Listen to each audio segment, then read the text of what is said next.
Gyoji, Part 2, Conduct and Observance, by Eihei Dogen, from Shobogenzo, the Treasury of the True Dharma Eye. The first patriarch in China came from the west to the eastern lands at the instruction of the Venerable Prajnatara. For the 3 years of frosts and springs during that ocean voyage, how could the wind and snow have been the only miseries? Through how many formations of cloud and sea mist might the steep waves have surged? He was going to an unknown country. Ordinary beings who value their body and life could never conceive of such a journey. This must have been maintenance of the practice, realized solely from the great benevolent will to transmit the Dharma and save deluded emotional beings. It was so because the transmission of Dharma is Bodhidharma himself. It was so because the transmission of Dharma is the entire universe. It was so because the whole universe in 10 directions is the real state of truth. It was so because the whole universe in 10 directions is Bodhidharma himself. And it was so because the whole universe in 10 directions is the whole universe in 10 directions. What conditions surrounding this life are not a royal palace? And what royal palace is prevented from being a place to practice the truth? For these reasons, he came from the west like this. Because the saving of deluded emotional beings is Bodhidharma himself, he was without alarm and doubt, and he was not afraid. Because saving deluded emotional beings is the entire universe, he was not alarmed and doubting, and he was without fear. He left his father's kingdom forever, made ready a great ship, crossed the southern seas, and arrived at the port of Koshu. There would have been a large crew and many monks to serve the master with towel and jug. But historians failed to record this. After the master landed, no one knew who he was. It was the 21st day of the 9th lunar month in the 8th year of the Futsu era during the Liang dynasty. The governor of Koshu district, who was called Shogo, received the master, displaying the proper courtesies of a host. He then duly wrote a letter notifying Emperor Bu, for Shogo was assiduous in fulfilling his duties. When Emperor Bu read the missive, he was delighted, and he dispatched a messenger with an imperial edict, inviting the master to visit him. It was then the first day of the 10th lunar month of that same year.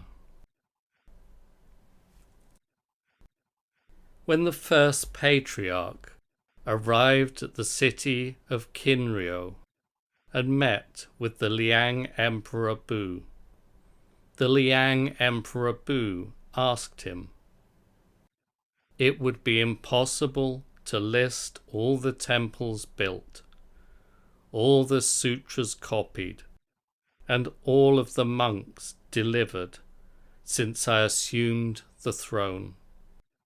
What merit have I acquired?" The master said, "No merit at all."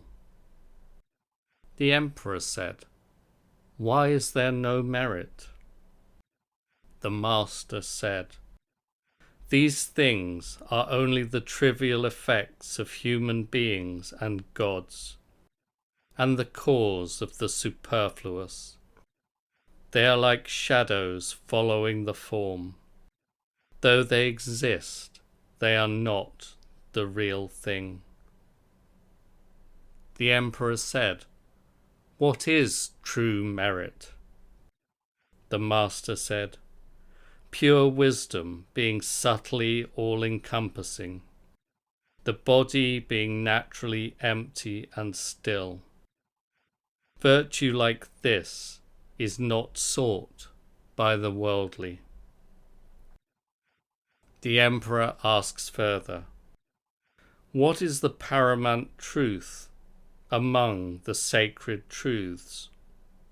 The master says, "It is that which is glaringly evident and without anything sacred." The emperor said, "Who is this person facing me?" The master said, "I do not know." The emperor did not understand. The master knew that the time was not right. So, on that 19th day of the 10th lunar month, the master quietly left, traveling north up the Yangtze River. On the 23rd day of the 11th month of the same year, he arrived at Rakuyo. He accepted the makeshift accommodation of Shorinji Temple on Suzan Mountain, where he sat facing the wall in silence all day long. But the ruler of the Wei dynasty also was too inept to recognize the master, and he did not even know that this was cause for shame. The master was of the Kshatriya caste in South India. He had been the crown prince of a great nation. He had long ago acquired familiarity with the ways of a royal palace in a great nation. In the vulgar customs of a small country, there were habits and views that might be shameful to the prince of a great nation. But the mind of the first patriarch was not moved. He did not abandon the country, and he did not abandon the people. At that time, he neither prevented nor hated the slander of Bodhi Ruchi and the evil mind of the precepts teacher Kozu. He considered neither worthy of resentment nor even worth noticing. Despite the master's abundance of such virtue, people of the eastern lands considered him the equal of mere ordinary scholars of the Tripitaka and teachers of sutras and commentaries. This was extremely stupid. They thought so because they were trivial people. Some thought that the master was proclaiming a peculiar lineage of the Dharma, called the Zen sect, and that the sayings of other teachers, commentary teachers and the like, might amount to the same as the right Dharma of the first patriarch. They were vermin who disturbed and dirtied the Buddha Dharma. The first patriarch was the 28th rightful successor from Shakyamuni Buddha. He left his father's great kingdom to rescue the living beings of eastern lands, whose shoulders could come up to his. If the first patriarch had not come from the west, how could the living beings of eastern lands have seen and heard the Buddha's right Dharma? They would only have worried in vain over the sands and stone which are names and forms. Even those who have clothed themselves in fur and worn horns on their head in a remote and distant land like ours have now been able to hear our fill of the right Dharma. Now, even peasants and ploughmen, old country folk and village children see and hear.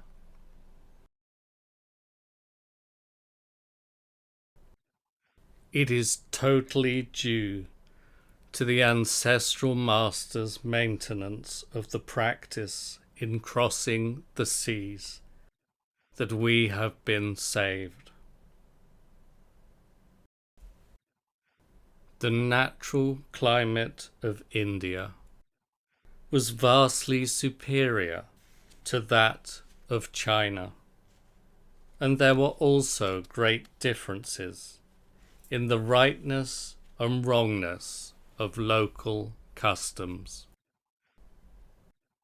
China was not a place to which a great saint who had received and retained the Dharma treasury would go, unless he were a man of great benevolence and great endurance.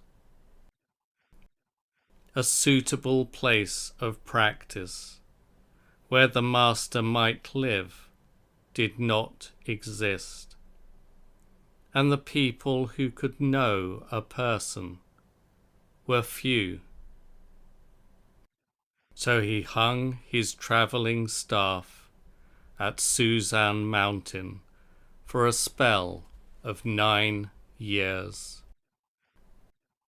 People called him the Brahmin who looks at the wall. Historians recorded his name in lists of those learning Zen meditation, but it was not so. The right Dharma Eye treasury, transmitted from Buddha to Buddha, and from rightful successor to rightful successor, was simply the ancestral master alone. Sekimon's Rinkan Roku says, Bodhidharma first went from the land of the Liang dynasty to the land of the Wei dynasty. He passed along the foot of Suzan Mountain and rested his staff at Shorin Temple. He just sat in stillness facing the wall, and only that. He was not practicing Zen meditation. For a long time, no one could understand the reason for that sitting. And so they saw Bodhidharma as training in Zen meditation. Now, the practice of dhyana is only one among many forms of conduct. How could it be all there was to the saint? Yet because of this practice, the people of that time who made chronicles subsequently listed him among those who were learning Zen meditation. They grouped him alongside people like withered trees and dead ash. Nevertheless, the saint did not stop at the practice of dhyana, and at the same time, of course, he did not go against the practice of dhyana. Just as the art of divination emerges from yin and yang without going against yin and yang. When the Liang Emperor Bu first met Bodhidharma, he asked at once, "What is the paramount sacred truth?" The master replied, "It is that which is glaringly evident, and without anything sacred." The emperor went on to say, "Who is the person facing me?" Then the master said, "I do not know."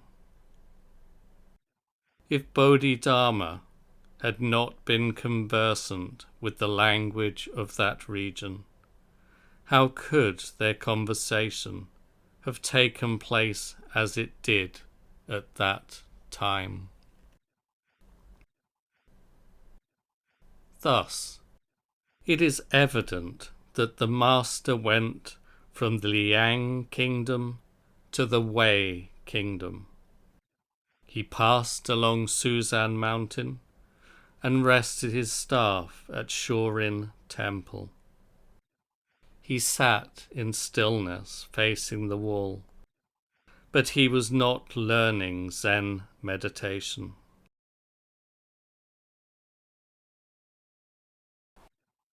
Though he had not fetched with him a single sutra or text, he was the true authority who had brought with him the transmission of the right Dharma. Chroniclers, however, not being clear, listed him in sections about learning Zen meditation. This was extremely stupid and regrettable. While the master thus continued practicing on Suzan Mountain, there were dogs who barked at the great ancestor. They were pitiful and extremely stupid.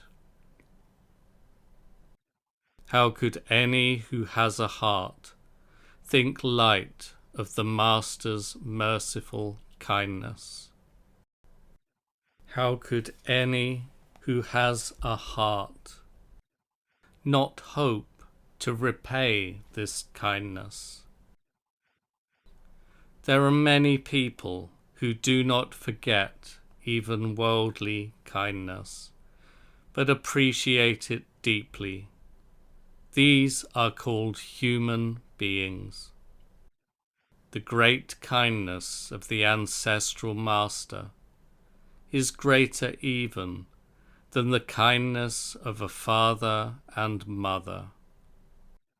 So do not compare the benevolent love of the ancestral master, even with the love of a parent for a child.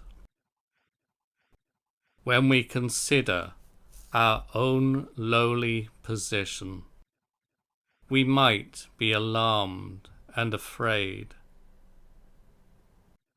We are beyond sight of the civilized lands. We were not born at the center of civilization. We do not know any saints. We have not seen any sages. No person among us has ever ascended beyond the celestial world. People's minds are utterly stupid. Since the inception of Japan, no person has edified the common people. We hear of no period when the nation was purified. This is because no one knows what is pure and what is unpure.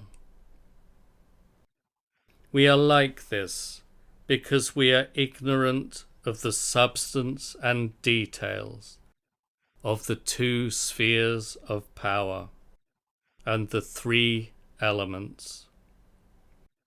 How much less could we know the rising and falling of the five elements? This stupidity rests upon blindness to the phenomena before our very eyes. And we are blind because we do not know the sutras and texts, and because there is no teacher of the sutras and texts. There is no such teacher means that no one knows how many tens of volumes there are in this sutra. No one knows how many hundreds of verses and how many thousands of sayings there are in this sutra. We read only the explanatory aspect of the sentences, not knowing the thousands of verses and tens of thousands of sayings. Once we know the ancient sutras and read the ancient texts, then we will have the will to venerate the ancients. When we have the will to venerate the ancients sutras come to the present and manifest themselves before us. The founder of the Han dynasty and founder of the Wei dynasty were emperors who clarified the verses spoken by astrological phenomena, and who interpreted the sayings of geological forms. When we clarify such sutras as these, we have gleaned some clarification of the three elements. The common folk of Japan, never having been subjected to the rule of such noble rulers, do not know what it is to learn to serve a ruler, or what it is to learn to serve a parent. And so we are pitiful even as subjects of a sovereign, and pitiful even as members of a family. As retainers or as children, we vainly pass by valuable 1-foot gems, and vainly pass by invaluable minutes of time. There is no Japanese person Having been born into an ancestry like this would give up an important national office. We even cling to trivial official positions. This is how it is in a corrupt age. In an age of purity, such things might be rarely seen or heard. Living in a remote land like this, and possessing lowly bodies and lives like this, if we had the opportunity to hear our fill of the Tathagata's right Dharma, how could we have any hesitation about losing these lowly bodies and lives on the way? Having clung to them, for what purpose should we relinquish them later? Even if our bodies and lives were weighty and wise, we should not begrudge them to the Dharma. How much less should we begrudge bodies and lives that are lowly and mean? Lowly and mean though they are, when we ungrudgingly relinquish them for the truth and for the Dharma, they may be more noble than the highest gods, and more noble than the wheel-rolling kings. In sum, they may be more noble than all celestial gods and earthly deities, and all living beings of the triple world. The first patriarch, however, was the third son of the king of Koshi in South India. He was, to begin with, an offspring of the imperial lineage of India, a crown prince. His nobility and venerability were such that people in a remote nation in the eastern lands never knew even the forms of behavior by which they should serve him. There was no incense. There were no flowers. His seat and mat were scant. The temple buildings were inadequate. How much worse it would have been in our country, a remote island of sheer cliffs. How could we know the forms by which to revere the prince of a great nation? Even if we imitated them, they would be too intricate for us to understand. There might be different forms for lords and for the emperor, and courtesies large and small, but we would not be able to tell the difference.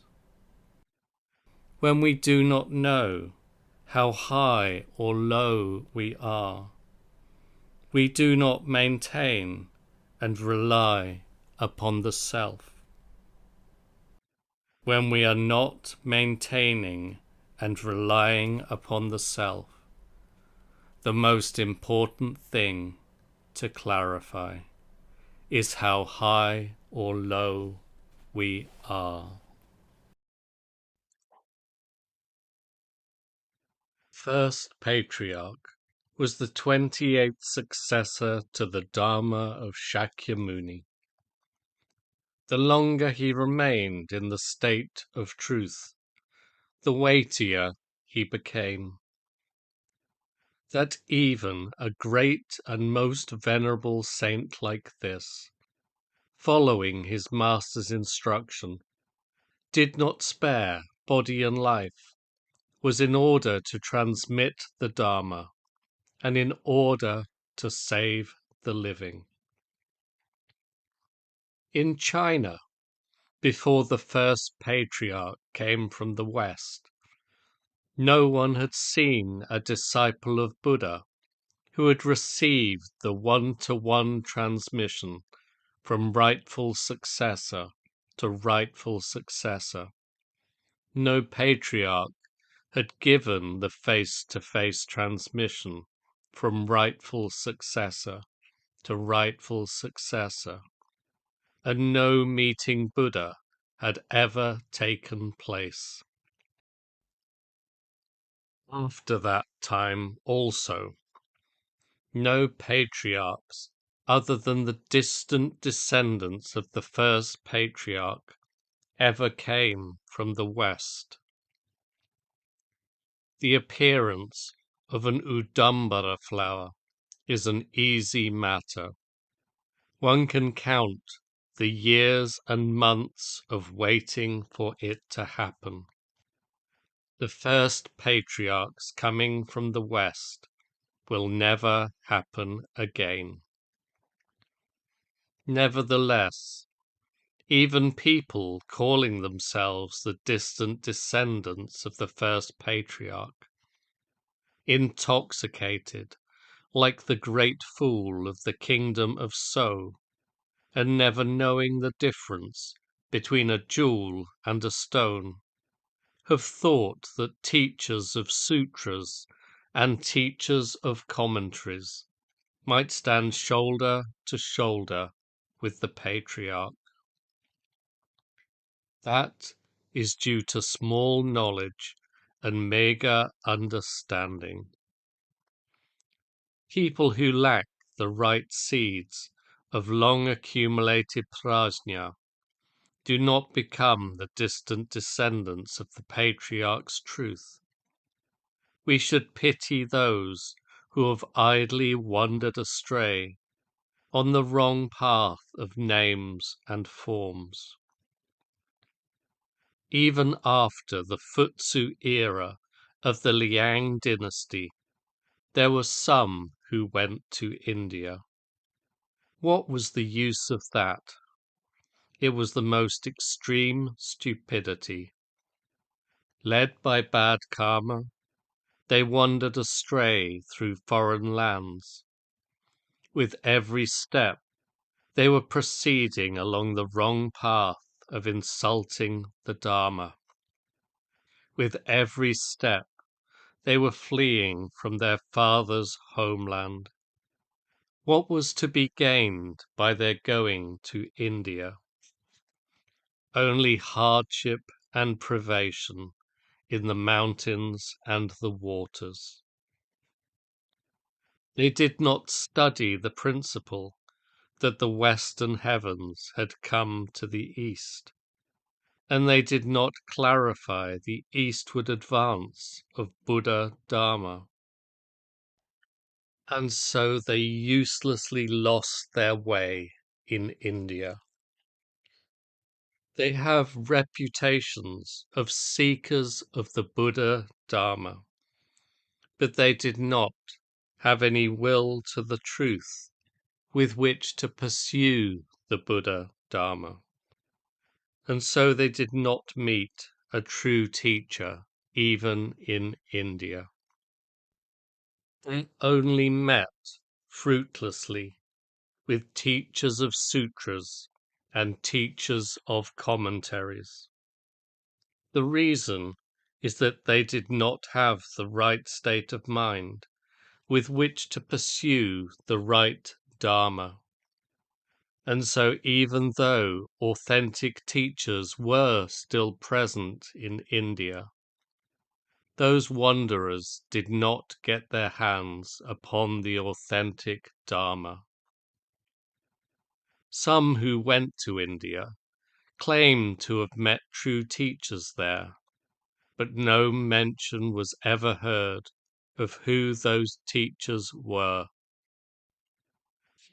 If they had met true teachers, they would naturally name some names. There was no meeting, and so there has been no naming. Again, there have also been many monks in China since the ancestral master came from the West, who have continued to rely upon understanding of sutras and commentaries, and so failed to investigate the authentic Dharma. They open and read sutras and commentaries, but are blind to the meaning of the sutras and commentaries.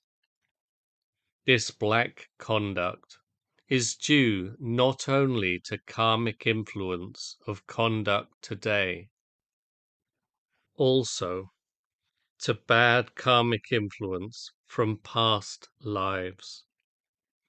If, in this life, they ultimately do not hear the true secrets of the Tathagata's teaching, and do not meet the Tathagata's right Dharma, and are not illuminated by the Tathagata's face-to-face transmission, and do not use the Tathagata's Buddha mind, and do not learn the usual customs of the Buddhas, and their life must be a sad one.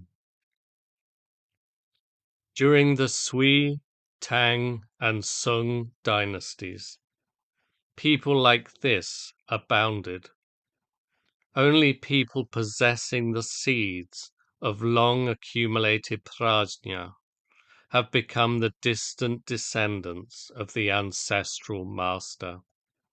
Some entering the gate of initiation without expectation, and some liberating themselves from sand counting, but all having intelligence, superior makings, and the right seeds of a right person. The stupid multitude have continued for long years to dwell only in the straw shacks of sutras and commentaries. That being so, even the patriarch did not assert that he would not retreat in the face of such severe difficulties. Even today, as we admire the profound attitude of the first patriarch in coming from the West, if we spare the stinking bags of skin which are ourselves, in the end, what will be the use of that? Zen Master Kyogen said, "Making 100 calculations and 1,000 plans only for the sake of our own body, we forget that the body will become dust in a grave. Never say that the white-haired speak no words. They are just the people to tell us of the underworld." So although we make hundreds of calculations and thousands of plans to spare the body, eventually it nonetheless turns into a pile of dust in the grave.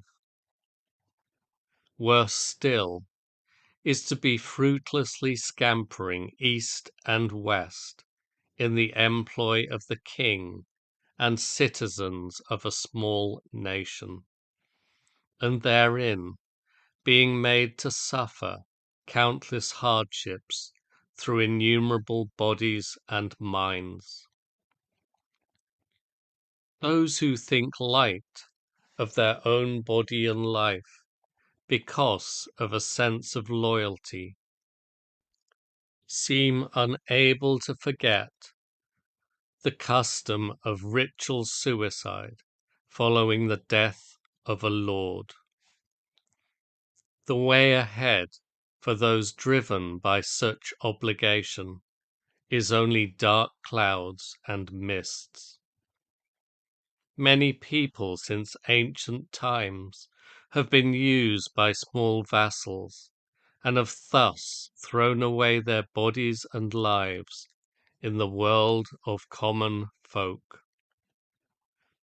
These were human bodies that should have been treasured because they could have become vessels for the state of truth. Now we have met the right Dharma. We should learn the right Dharma in practice, even if it means throwing away bodies and lives as countless as the sands of the Ganges. For which is it worth relinquishing body and life? Some futile small person, or the wide, great, profound, and eternal Buddha Dharma? There can be no cause for either the wise or the inept to vacillate between advancing and retreating. We should quietly consider that before the right Dharma has spread through the world, even if people want to abandon their body and life for the right Dharma, they cannot do so. They might dearly love to be in our place today, meeting with the right Dharma. If, having met the right Dharma, we failed to abandon body and life, we would have cause to be ashamed of ourselves. If we ever were ashamed of anything, we would have to be ashamed of this fact. So the way to repay the great kindness of the ancestral master is with one day's conduct and observance. Have no regard for your own body and life. Do not cling to love, which is more dumb than that of birds and beasts. Even if you feel love and attachment, it will not stay with you over long years. Do not remain content to rely upon family standing, which is equal to rubbish. Even if you remain content at this, you will ultimately not enjoy a quiet life. The Buddhist patriarchs of old were wise. They all abandoned the 7 treasures and thousands of children. They speedily relinquished jeweled palaces and red lacquered buildings, seeing them as equal to spit and tears, or seeing them as equal to filth and soil. This is the manner in which the Buddhist patriarchs of the past have always recognized the kindness and repaid the kindness of the Buddhist patriarchs of the past. Even the sick sparrow did not forget the favor it had received, and was able to return the favor with the gift of 3 rings of public office. Even the stricken turtle did not forget the favor it had received, and was able to return the favor with the seal of the office of Yofu. How sad it would be, while having human faces, to be more stupid than animals. Our meeting Buddha and hearing Dharma in the present is benevolence that has come from the conduct and observance of every Buddhist patriarch. If the Buddhist patriarchs had not passed on the one-to-one transmission, how could it have arrived at the present day? We should repay the kindness contained in even a single phrase. We should repay the kindness contained in even a single Dharma.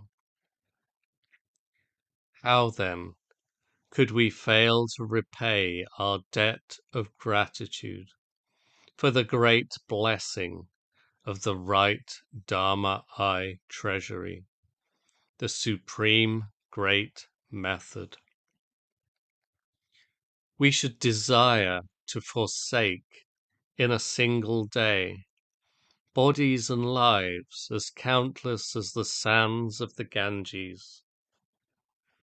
To the dead body we have abandoned for the sake of the Dharma, we ourselves will return in age after age to make prostrations and serve offerings, and it will be venerated, honored, guarded, and praised by all gods and dragons, for the truth of abandonment for the Dharma is inexorable.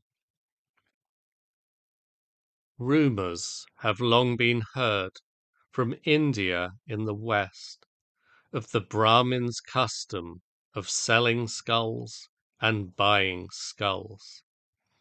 They honor the great merit in the skull and bones of a person who has heard the law. If we fail now to abandon body and life for the truth, we will not attain the merit of hearing the Dharma. If we listen to the Dharma without regard for body and life, that listening to the Dharma will be fulfilled, and this very skull will deserve to be honored. Skulls that we do not abandon today for the truth will someday lie abandoned in the fields, bleaching in the sun. But who will do prostrations to them? Who would want to sell or buy them? We might look back with regret upon the spirit that we showed today. There are examples of the demon that beat its former bones, and the god that prostrated itself to its former bones. When we think on to the time when we will turn emptily to dust, those who are without love and attachment now will gain appreciation in future. The emotion aroused might be something akin to a tear in the eye of a person looking on. Using the skull, which will turn emptily to dust, and which may be abhorred by people. Fortunately, we can practice and observe the Buddha's right Dharma. So never fear the cold. Suffering from the cold has never destroyed a person. Suffering from the cold has never destroyed the truth. Only be afraid of not training. Not training destroys a person and destroys the truth. Not training can destroy a person and can destroy the truth. Never fear the summer heat. The summer heat has never destroyed a person. The summer heat has never destroyed the truth. Not training can destroy a person and can destroy the truth. The acceptance of barley and the gathering of bracken are excellent examples from the Buddhist world and the secular world. We should not be like demons and animals, thirsting after blood and thirsting after milk. Just one day of conduct and observance is the actual practice of the Buddhas. Kaiso, the second patriarch in China, titled Great Master Shoshu Fukaku, was a teacher of lofty virtue and a man of erudition, adored by both gods and demons, and esteemed by both monks and laymen.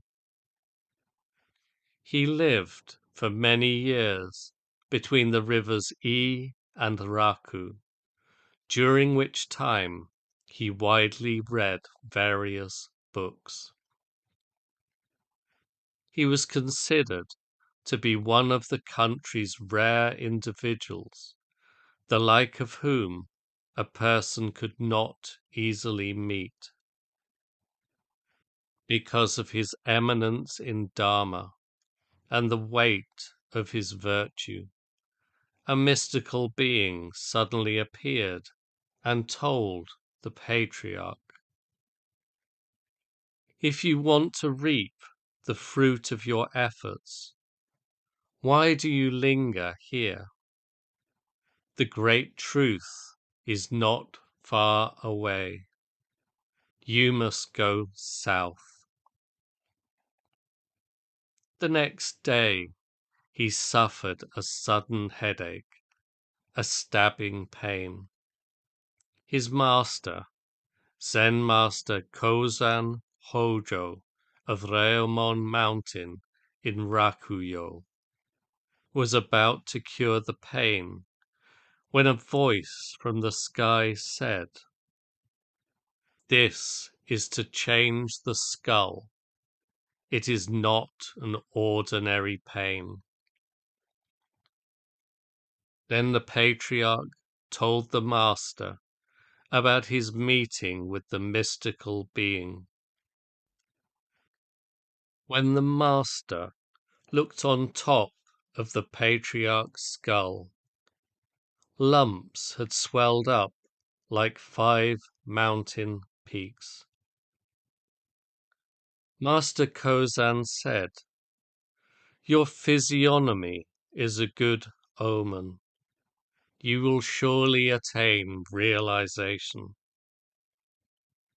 The reason the mystical being told you to go south must be that the great man Bodhidharma of Shorinji Temple is destined to become your master.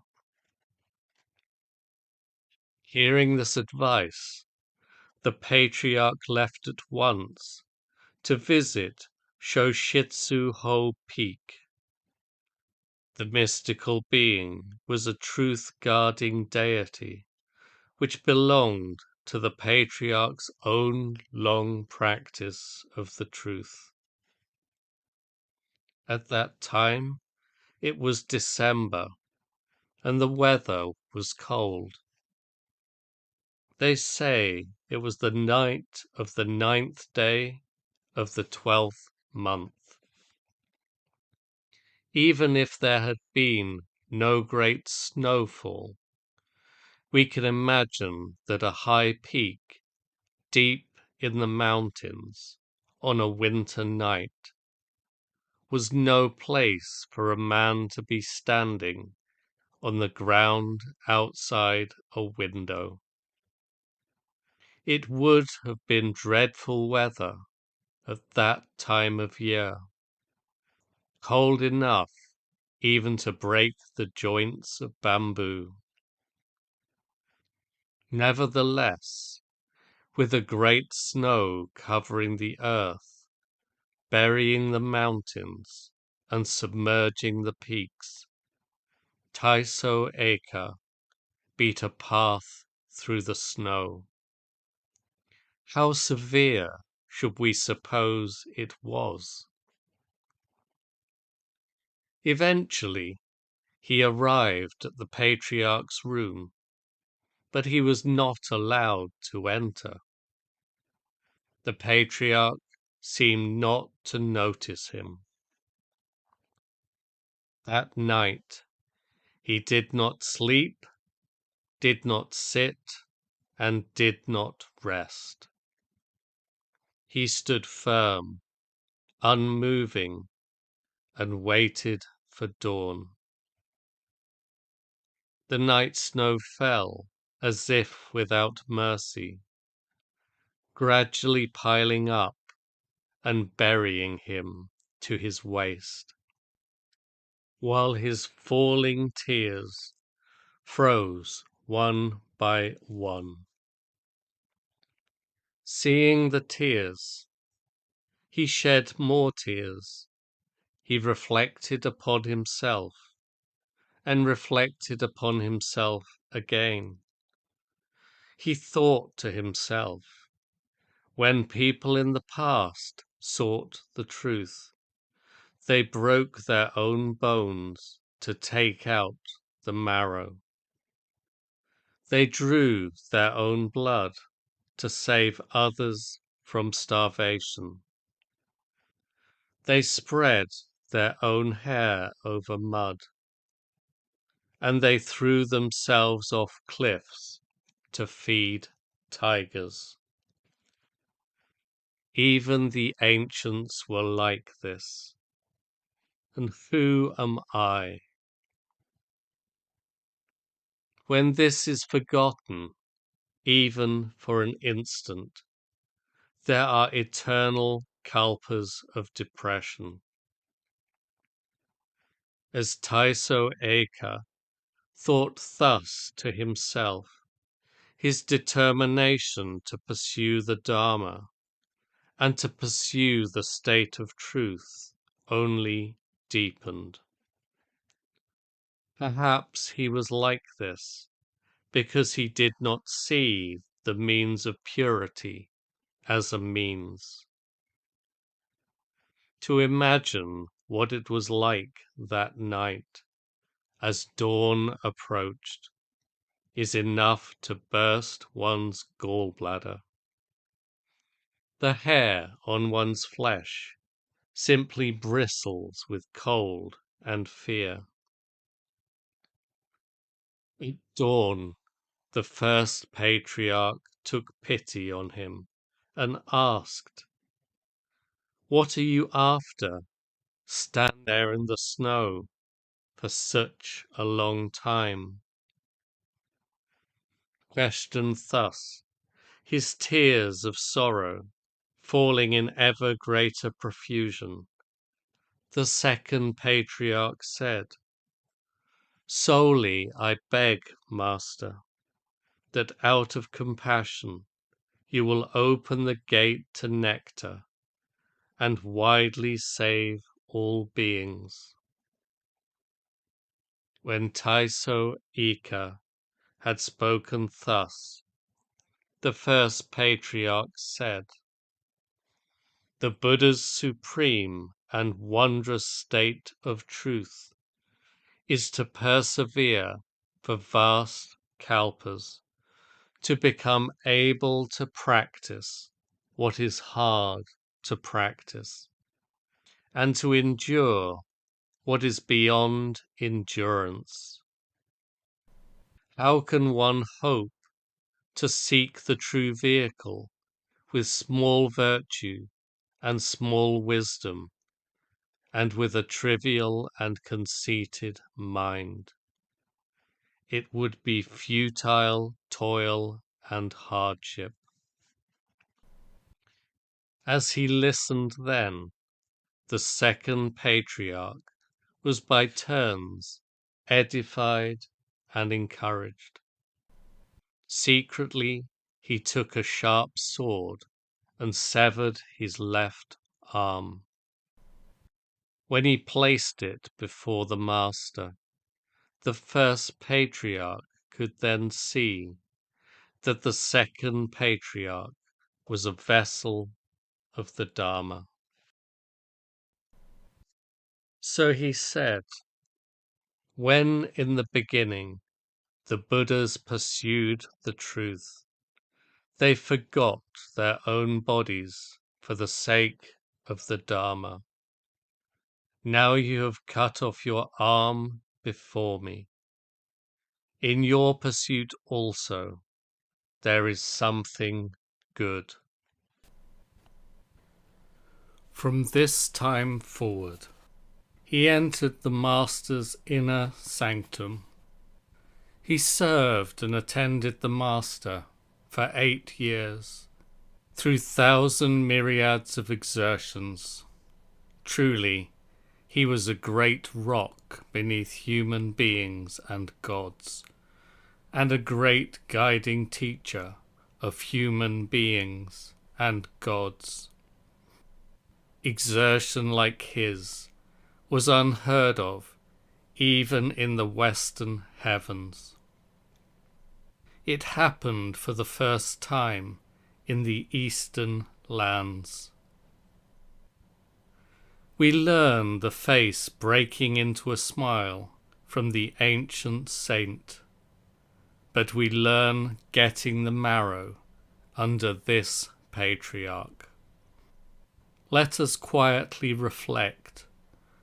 No matter how many 1,000 myriads of first patriarchs had come from the West, if the second patriarch had not maintained the practice, there could be today no satisfaction in learning and no handling of the great matter.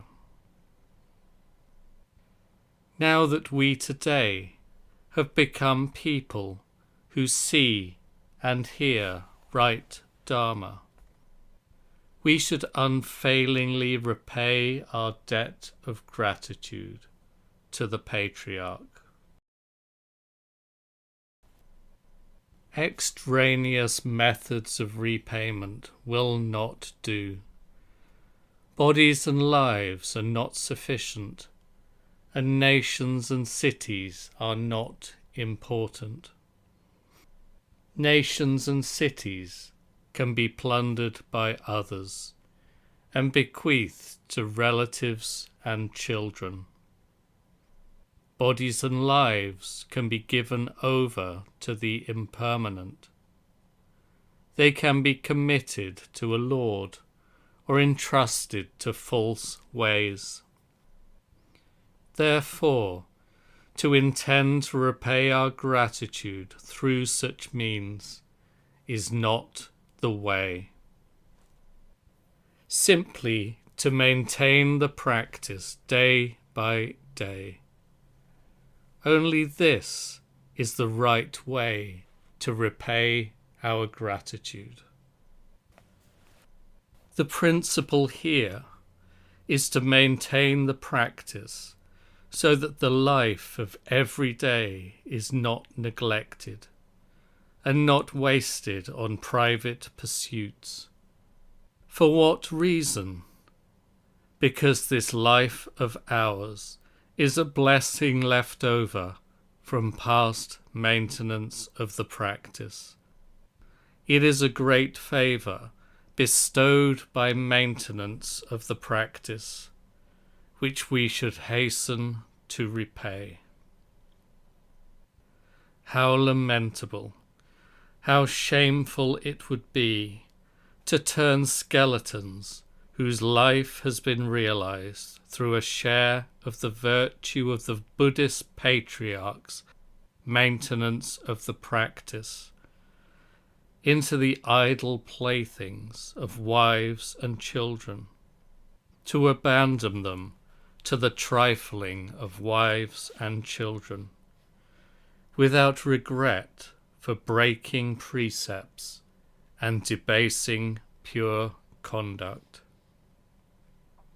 It is out of wrongness and madness that people give over their body and life to the demons of fame and profit. Fame and profit are the one great enemy.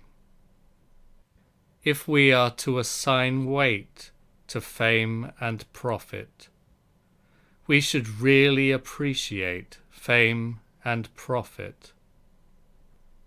Really, to appreciate fame and profit means never to entrust to fame and profit, and thereby cause to be destroyed the body and life which might become a Buddhist patriarch. Appreciation of wives, children, and relatives should also be like this. Do not study fame and profit as phantoms in a dream or flowers in space. Study them as they are to living beings.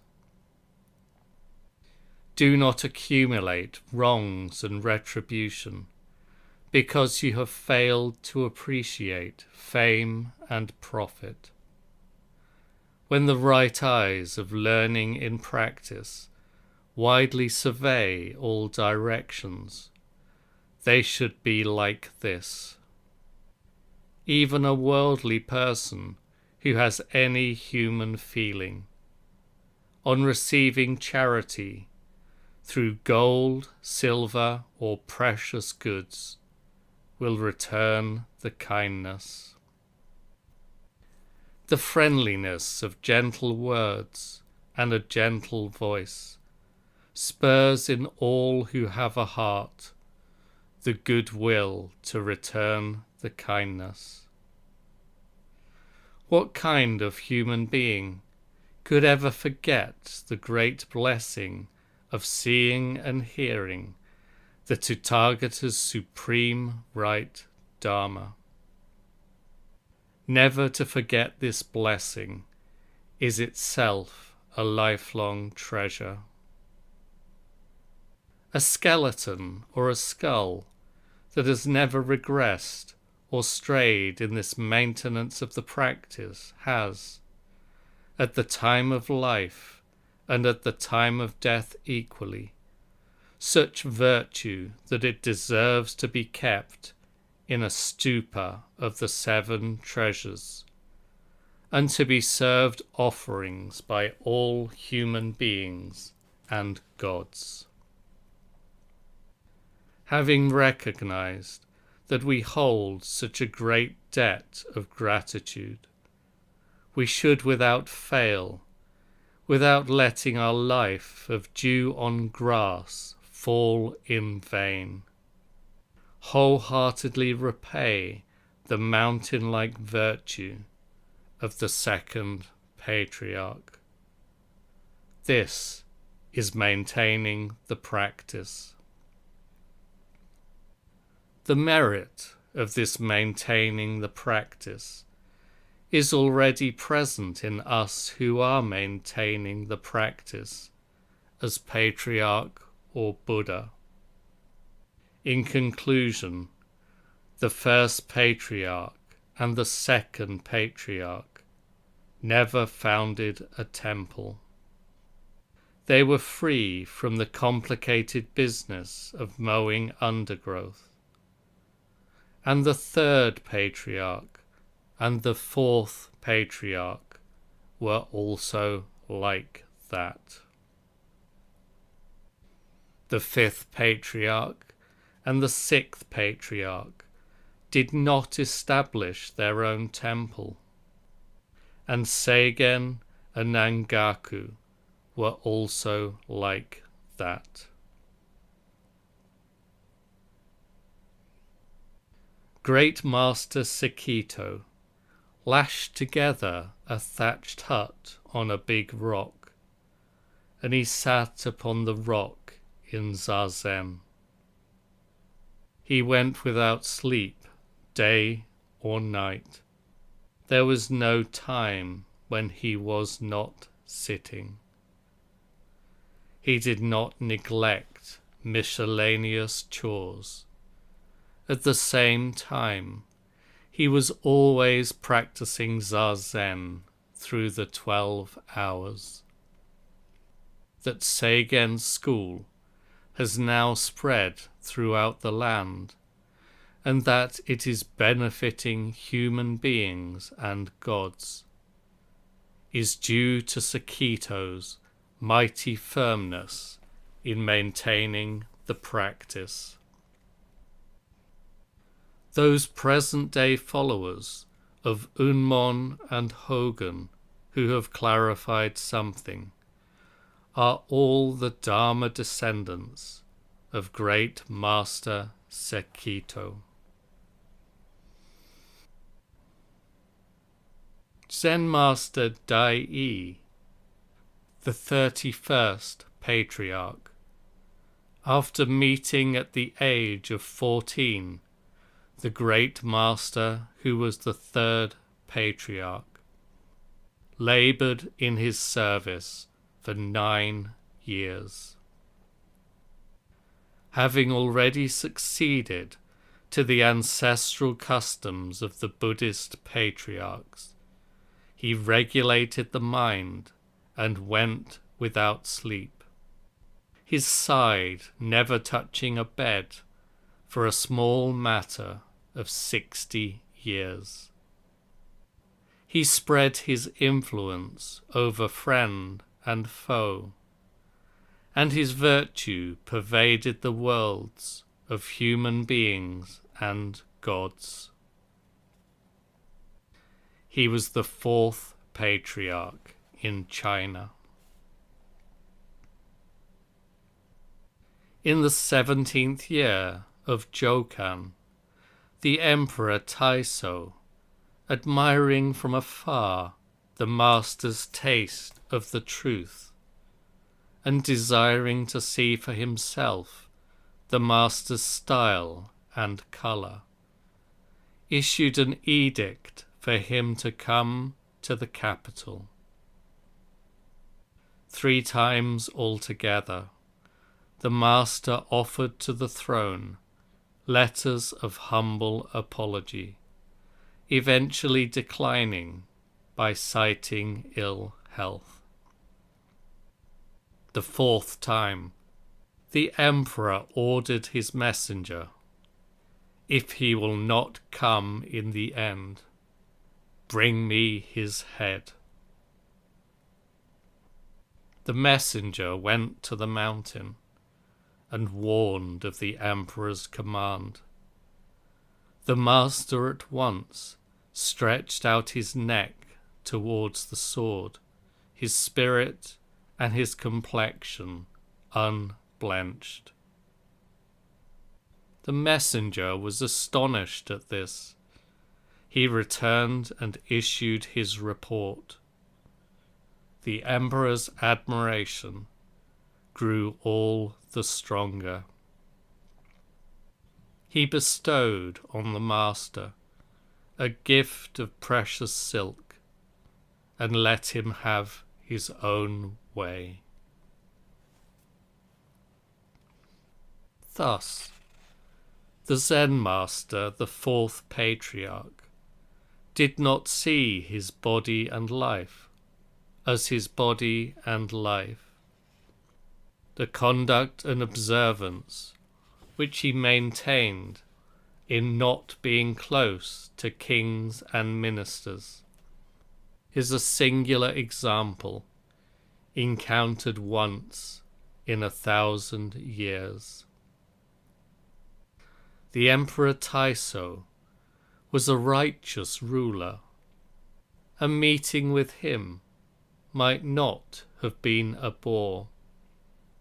Nevertheless, we should learn in practice that the conduct and observance of our illustrious predecessors was like this. Even as a ruler of men, the emperor still admired a man who would stretch out his neck towards the sword, not fearing to lose body and life. This behavior was not without reason. The master valued time and was exclusively devoted to conduct and observance, offering letters of refusal to the throne 3 times as an example rare through the ages. In present degenerate times, there are many monks who positively want to meet with the emperor. On the 4th day of the intercalary 9th lunar month, in the 2nd year of Eiki, in the reign of Emperor Koso, the master suddenly bestowed upon his disciples the following exhortation. All the dharmas of the universe are totally liberated. You must each remember this and spread the influence of the teaching into the future. When he had finished speaking, he sat still and died. He was 72 years of age. They enshrined him at the temple. On the 8th day of the 4th lunar month of the following year, the door of the shrine opened by itself for no apparent reason, and the master's form seemed to be alive. After that, his disciples did not dare to shut the door again.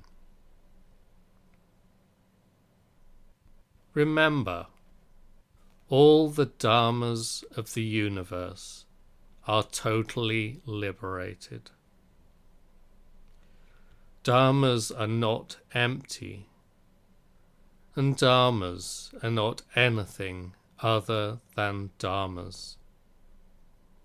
They are dharmas which are totally liberated. Here, the 4th patriarch has his maintenance of the practice before entering the stupa, and he has his maintenance of the practice while already in the stupa.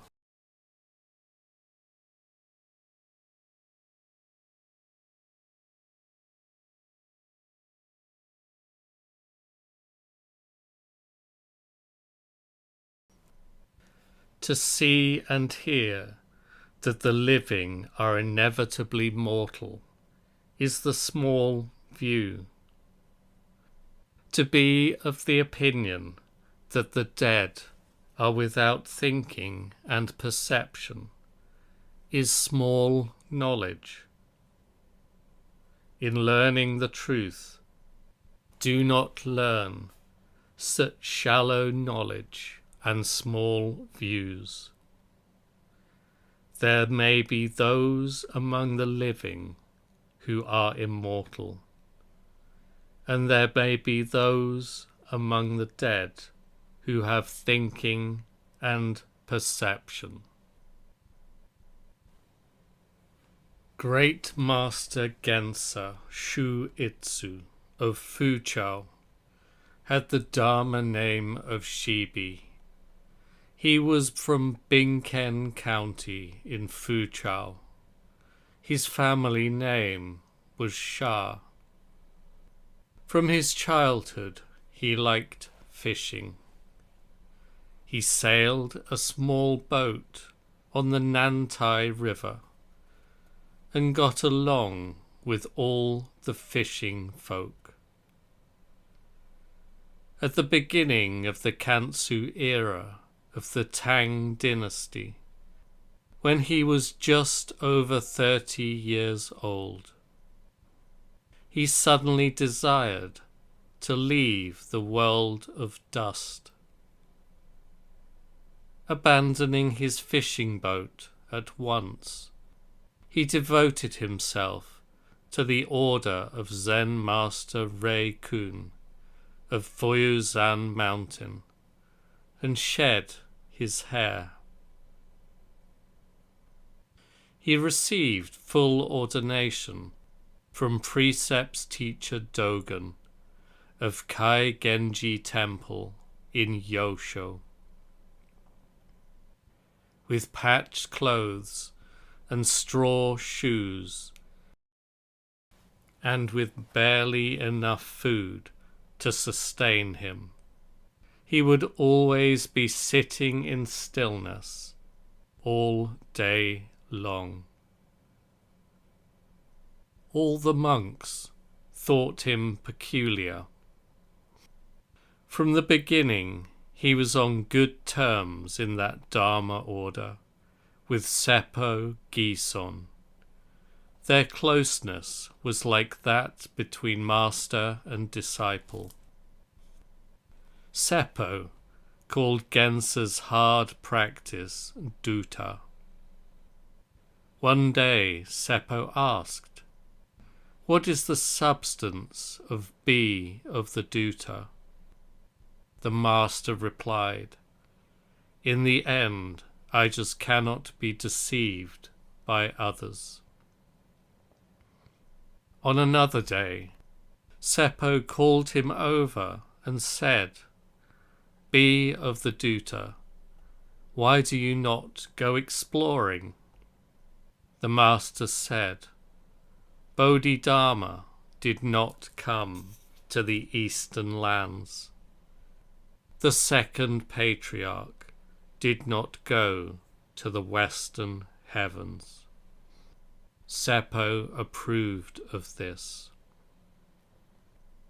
Eventually, Gensa climbed Sokutsuzan Mountain, and he and the master pooled their efforts to bind and build a humble temple where a group of profound individuals came together.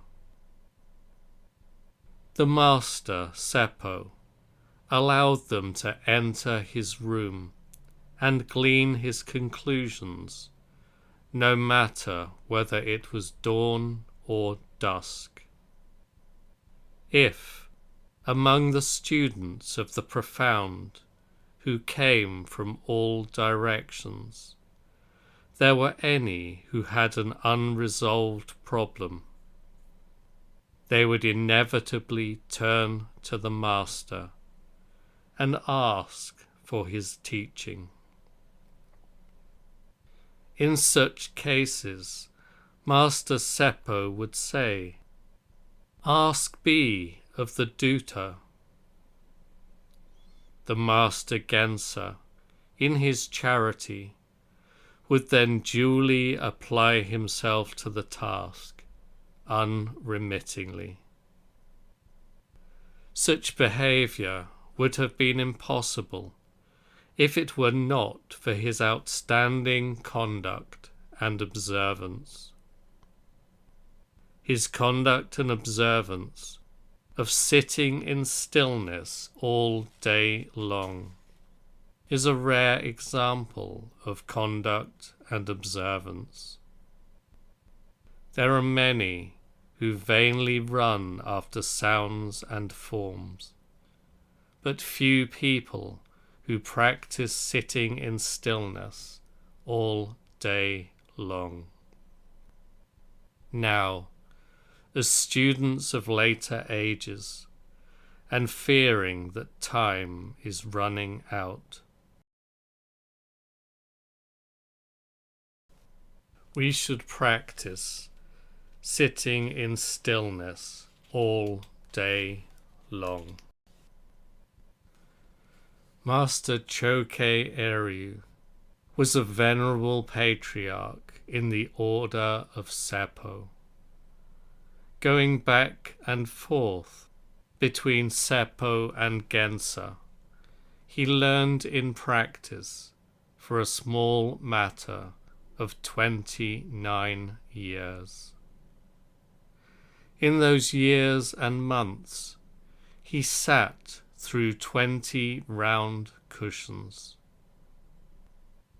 People today who love Zazen cite Chokei as an excellent example of an adorable ancient. Many adore him, but few equal him. His 30 years of effort, then, were not in vain. Once, while he was rolling up a summer reed screen, he suddenly realized the state of great realization. In 30 years, he had never returned to his home country, never visited his relatives, and never chatted with those either side of him. He just directed his effort single-mindedly. The master's maintenance of the practice was for 30 years. For 30 years, he saw his doubts and hesitation as doubts and hesitation. He should be called one of steadfast, sharp makings, and should be called one of great qualities. Tidings of such firmness of resolve are heard sometimes following the sutras. If we desire what we should desire, and are ashamed of what we should be ashamed of, then we may be able to meet with Chokei. Honestly speaking, it is only because people lack the will to the truth and lack skill in regulating their conduct that they remain idly bound by fame and gain. Zen Master Dai-en of Dai-Izan Mountain, after receiving Hyakujo's affirmation, went directly to the steep and remote slopes of Isan Mountain, and, befriending the birds and beasts, he tied together a hut of thatch and continued his training. He never shrank from the wind and snow. Small chestnuts served him for food. There were no temple buildings and no provisions. Yet here he was to manifest his conduct and observance for 40 years. Later, when the temple had become famous throughout the country, it brought dragons and elephants tramping to it. Even if you do want to establish a place for pure conduct, do not set your human sentiments in motion. Just be firm in your conduct and observance of the Buddha Dharma. A place where there is training but no building is the practice place of eternal Buddhas. We have heard from afar rumours of practice done on open ground or under a tree. These places have become sanctuaries forever. If a place contains the conduct and observance of just one person, it will be transmitted as a practice place of the Buddhas. We should never let ourselves be wasted as the stupid people of a degenerate age on the futile construction of buildings. The Buddhist patriarchs never desired buildings.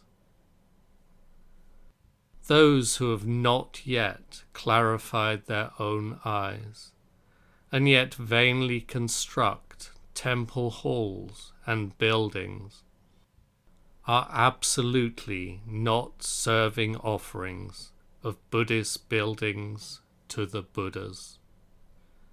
They are making their own dens of fame and gain. We should quietly imagine conduct and observance on Isan Mountain in those days of old. Imagining means thinking what it would be like for us now to be living on Isan Mountain. Deep in the night, the sound of rain with such force that it might not only cut through moss, but even drill through rocks. On a snowy winter night, birds and wild animals would be few and far between. How much less might smoke from human chimneys be able to know us? It was a vigorous existence that could not have been so without conduct and observance, in which Master Isan thought light of his own life and assigned weight to the Dharma. He was in no hurry to mow the undergrowth. He did not busy himself with construction work. He solely trained himself in conduct and observance, and strove in pursuit of the state of truth. It is pitiable that an authentic patriarch who had received and maintained the right Dharma was troubled in the mountains by so much steep and rocky hardship. They say that Isan Mountain has ponds and streams, so the ice and fog must have been thick. It was a life of seclusion beyond a human being's endurance. Nevertheless, it is evident that his Buddhist state of truth and the profound solitude merged into one reality. We see and hear expressions of the truth that he practiced and observed in this state. We should not hear these expressions in a nonchalant posture. At the same time, conduct and observance does not recognize the debt of gratitude which we must strive to repay. That being so, even if we were listening nonchalantly, when we imagine the Isan Mountain of those days, as if it were before our eyes in the present, how could any human-hearted student of later ages fail to be moved? Through the Bodhi power and the teaching influence of this conduct and observance on Isan Mountain, the wheel of wind does not move, the world is not broken, the palaces of gods are peaceful, and human nations are preserved. Even to those who are not the distant descendants of Isan, Isan may be an ancestral patriarch. Latterly, Kyozan came there and served him.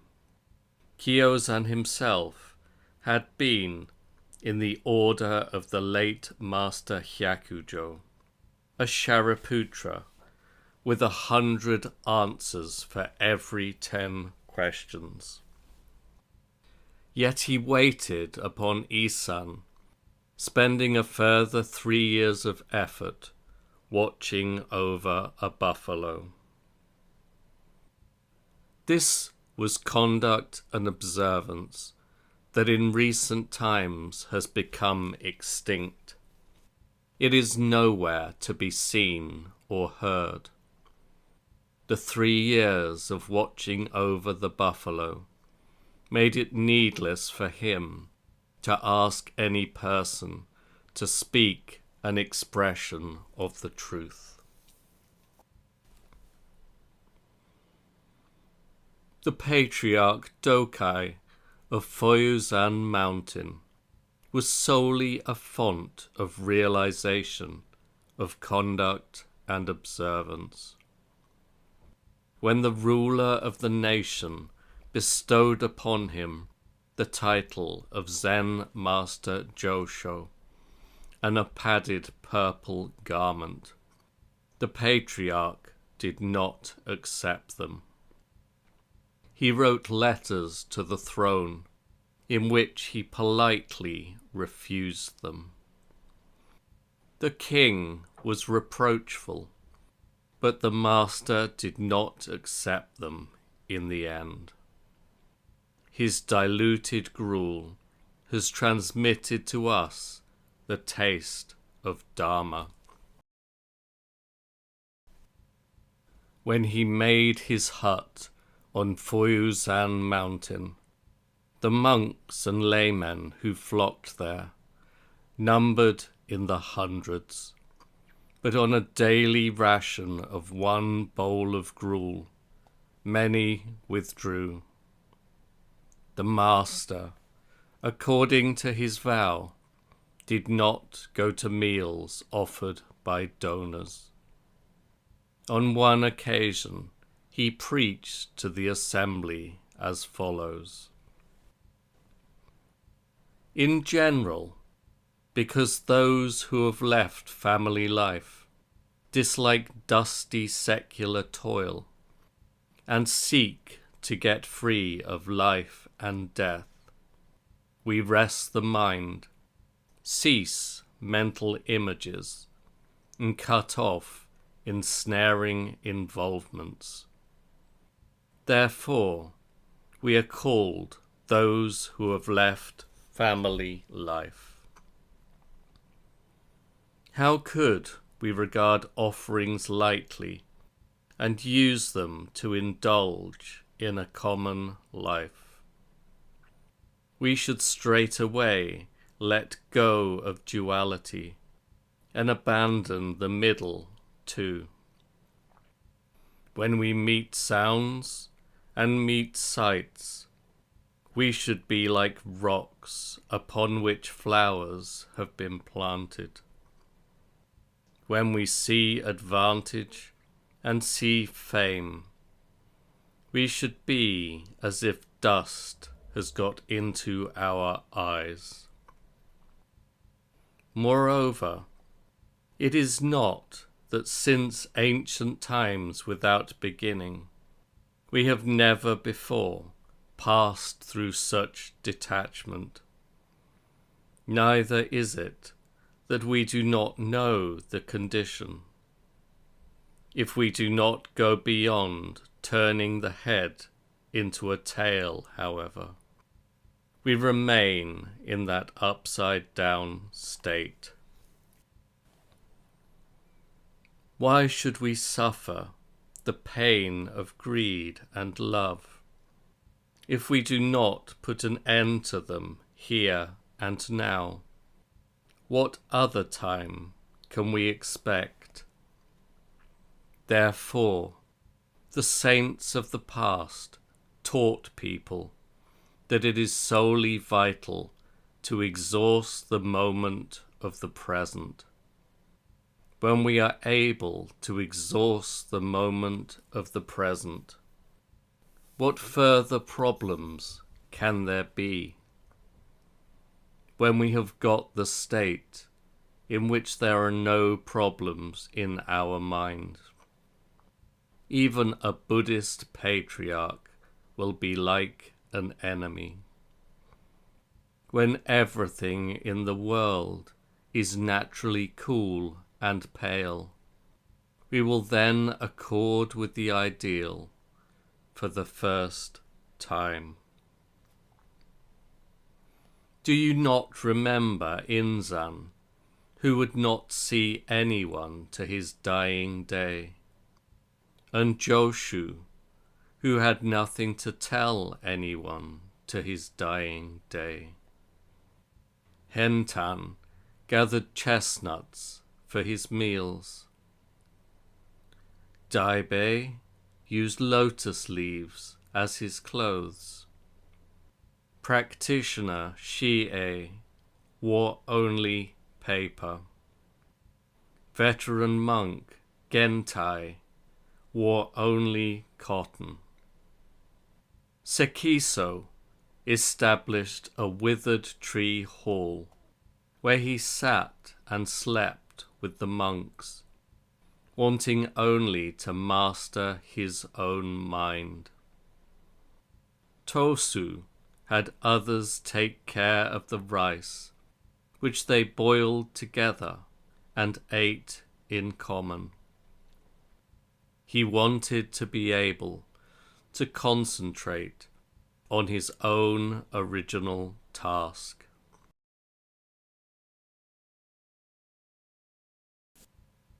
Now, in the saints listed above, there is such distinction. If they had been without such excellence, how could we delight in them?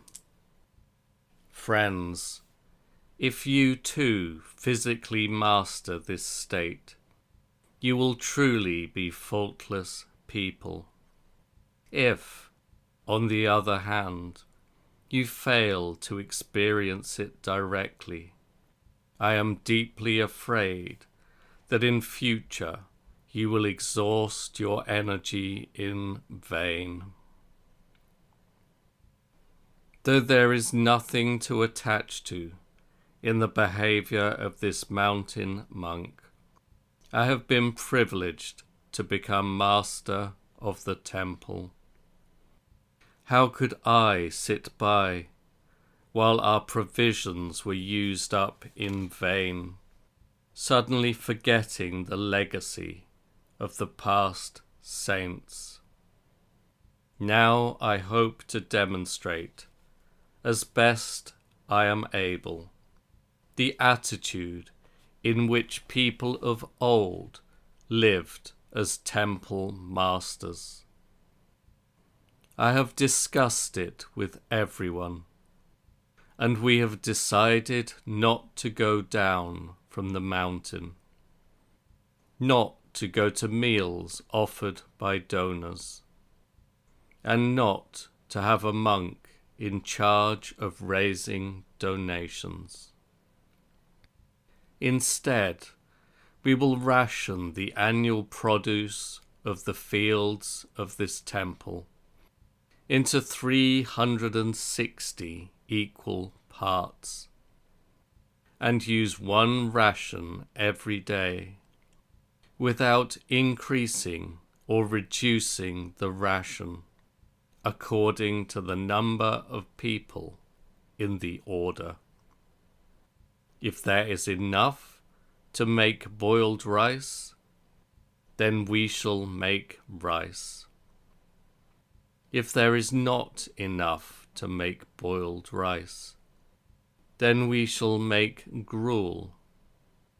If there is not enough to make gruel, then we shall make rice water. to welcome a newcomer. We shall just have plain tea, not a tea ceremony. We will simply provide a tea room, which each person may visit and use individually. We shall do our best to sever involvements and to pursue the state of truth solely.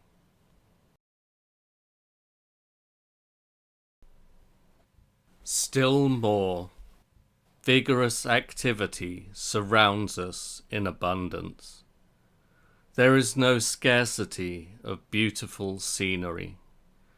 The flowers know how to laugh, and the birds know how to sing. The timber horses whinny, and the stone bulls gallop.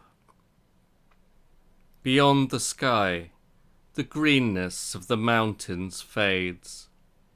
Beside our ears, the babbling spring loses its voice. On mountain peaks, monkeys are squeaking. Dew moistens the moon in the sky. In the woods, cranes call. The wind swirls around the pines in the clear light of dawn.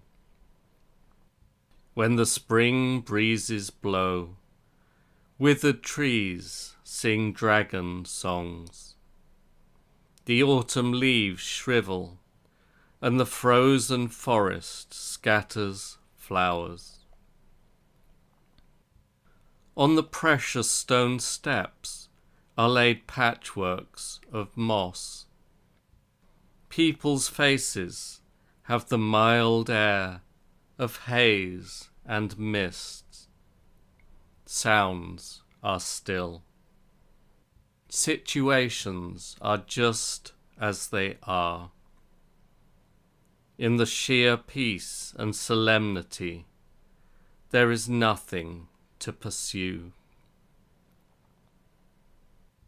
Before you all today, this mountain monk is preaching the traditional teaching of our lineage, which is just not to attach to expedience. Why should it ever be necessary to ascend the seat of formal preaching in the Dharma hall, or to have entry into the master's room, or to take up the clapper, or stand up the whisk, or to yell to the east and put a staff to the west, or to tense the brows and glare with the eyes, as if having an epileptic fit. That not only dismays veteran monks, it also insults the saints of the past. Do you not remember that Bodhidharma came from the west to the foot of Shobogenzo mountain and faced the wall for 9 years? And the second patriarch, standing in the snow and cutting off his arm, suffered what can only be described as hardship. Still, Bodhidharma never set down a single word, and the second patriarch never requested a single phrase. Yet can we say that Bodhidharma did not teach others? Can we say the second patriarch had not wanted to find a teacher? Whenever I come to preach about the behavior of the ancient saints, I always feel that there is nowhere to put myself, So ashamed am I of our weakness as people of later ages. How then could we serve each other offerings of exotic and delicious meals of 100 tastes? We are equipped with the 4 things, and so we must establish the mind at once. Having said that, I am only afraid that the behavior of our hands and feet is so imperfect that we will pass remotely through lives and pass remotely through ages. Time is like an arrow, and we should profoundly hate to be losing it. Although we are like this, still it is a fact that other people, relying on their merits, have been delivered. This mountain monk is unable to force the teaching upon you. But my friends, have you ever read the following verse by a person of old? Our meal is boiled foxtail millet, reaped from the mountain fields. For vegetables, we have faded yellow pickles. Whether you eat them is up to you. If you choose not to eat, you are free to go east or west. With due respect, fellow practitioners, may each of you be diligent. Take good care of yourselves. This is the very bones and marrow transmitted one to one by the ancestral patriarchs. There are many examples of this founding patriarch's conduct and observance, but for the present I have just cited this one instance. We students of later ages should long for and learn in practice the conduct and observance that the founding patriarch Fuyo practiced and refined on Fuyuzan Mountain. It is just the right standard of behavior established at Jetavana Park.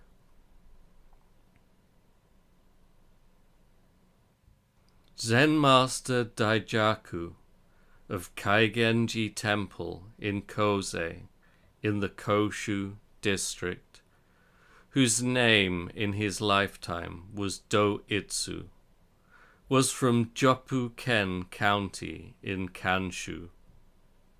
He served under Nangaku for more than 10 years. Once he decided to visit his old hometown, and he got halfway there. At halfway, he returned and burned incense and performed prostrations, whereupon Nangaku wrote the following verse and gave it to Baso. I recommend you not to return home. If you return home, the truth will go unpracticed.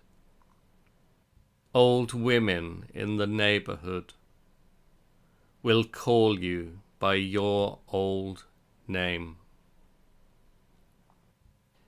He gave this Dharma preaching to Baso, who received it with veneration and vowed, I shall never in any life travel towards Kanshu.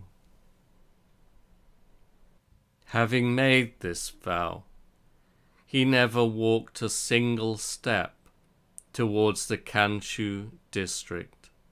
He lived in Kosei for the rest of his life, letting monks from the 10 directions come to him. He expressed the truth only as the mind here and now is Buddha, besides which he had not a single word of teaching for others. Even so, he was the rightful heir of Nangaku and the lifeblood of human beings and gods. Just what is not to return home? How are we to understand not to return home? Returning to and from the east, west, south, and north is only our own selfish falling down and getting up. Truly.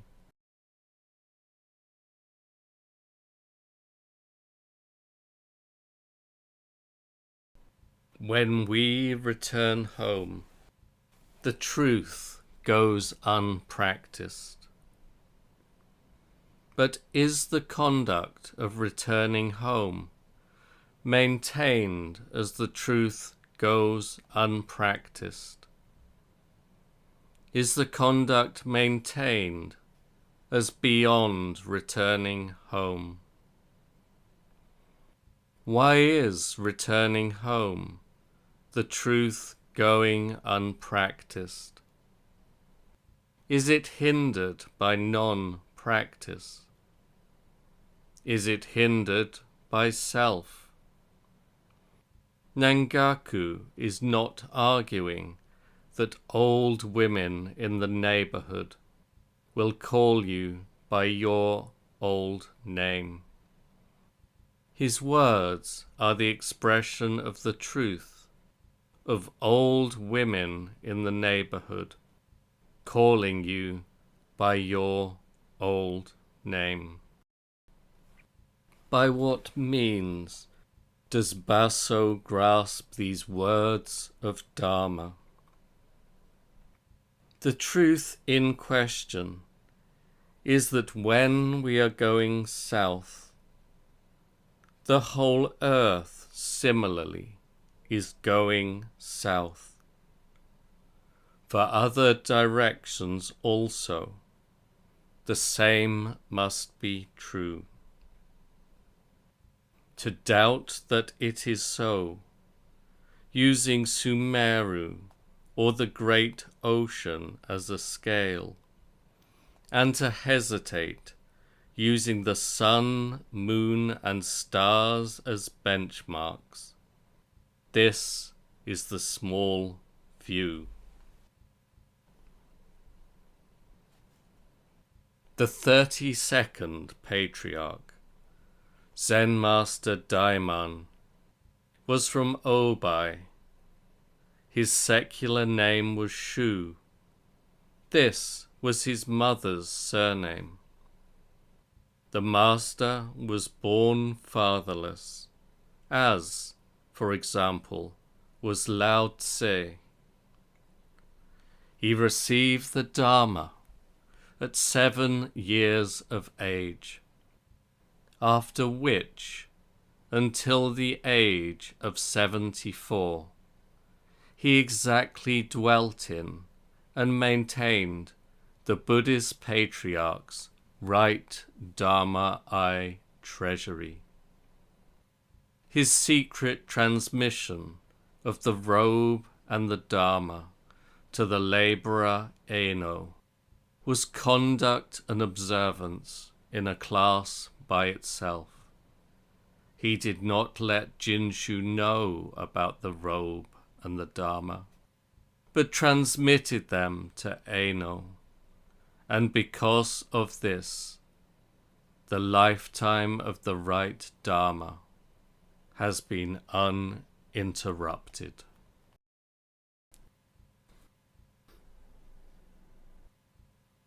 My late master, Tendo, was from the Etsu area.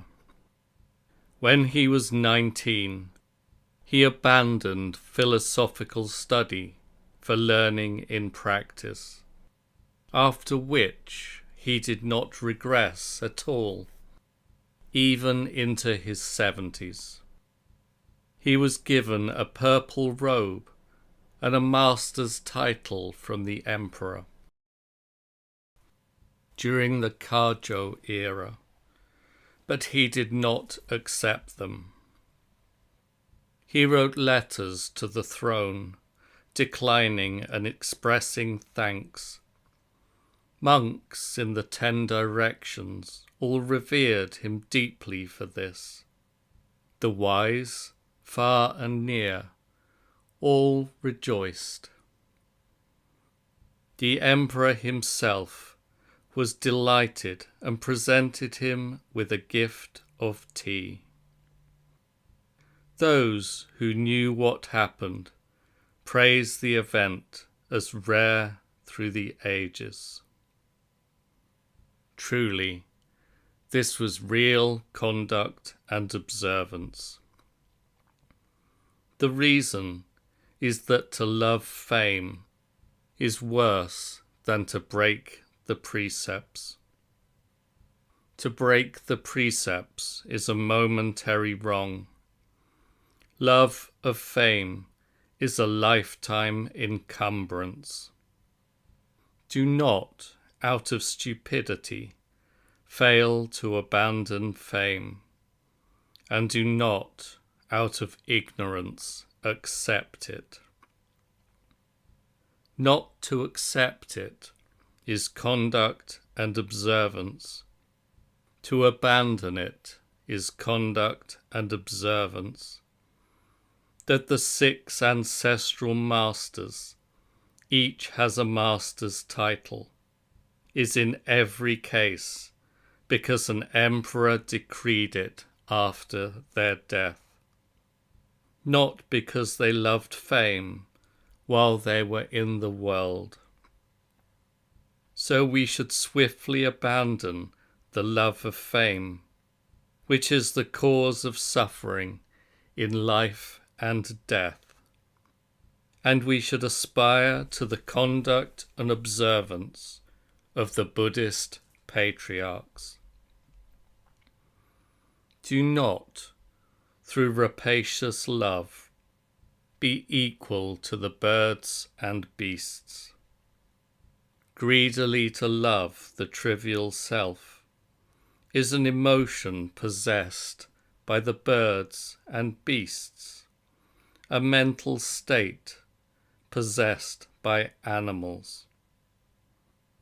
Even among human beings and gods, abandonment of fame and gain is considered unusual. But no Buddhist patriarch has ever failed to abandon them.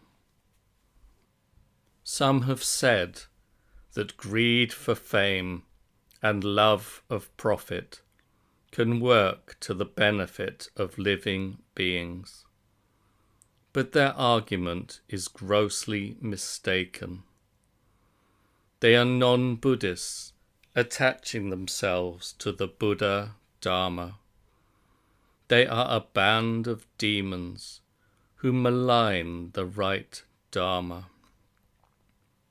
If what they say is true, does it mean that the Buddhist patriarchs, having no greed for fame and profit, are of no benefit to living beings? That is laughable, laughable. There are people other than Buddhist patriarchs who also benefit the living without greed. Is it not so? Those who do not study such limitlessly many instances of benefiting the living. and who describe as benefiting the living what does not benefit the living. I say again, they may be demons. Living beings benefited by them might be beings destined to fall into hell. They should lament that they have spent their whole life in darkness. They should never claim that their stupidity benefits the living.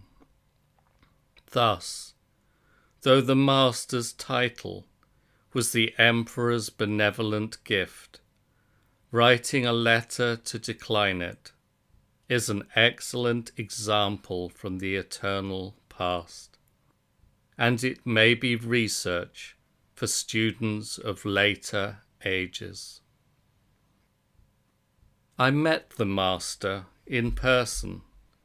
It was to meet a human being.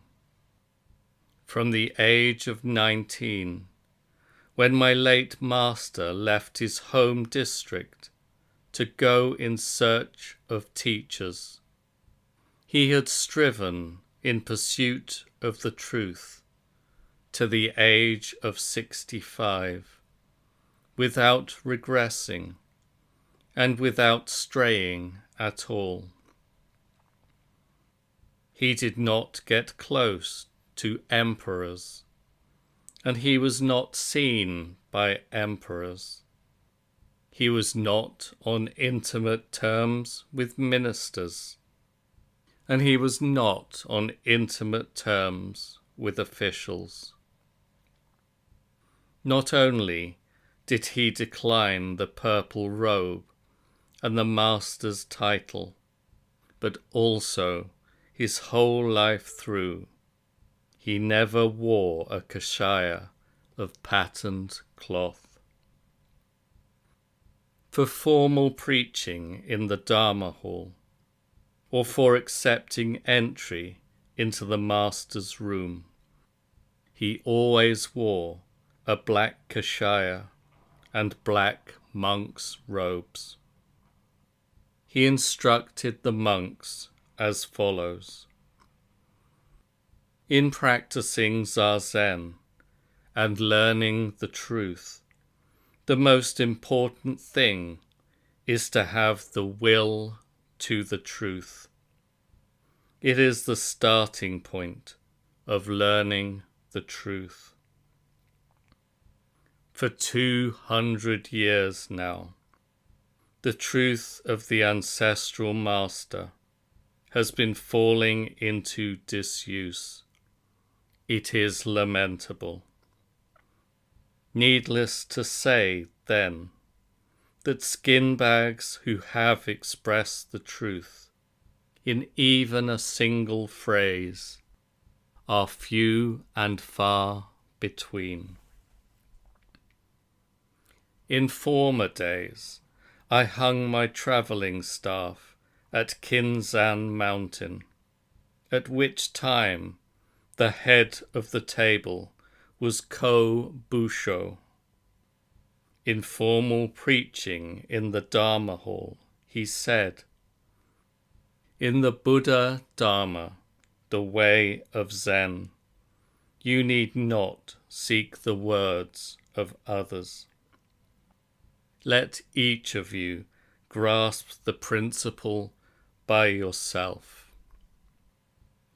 So saying, he paid no attention whatsoever to what happened inside the monks' hall.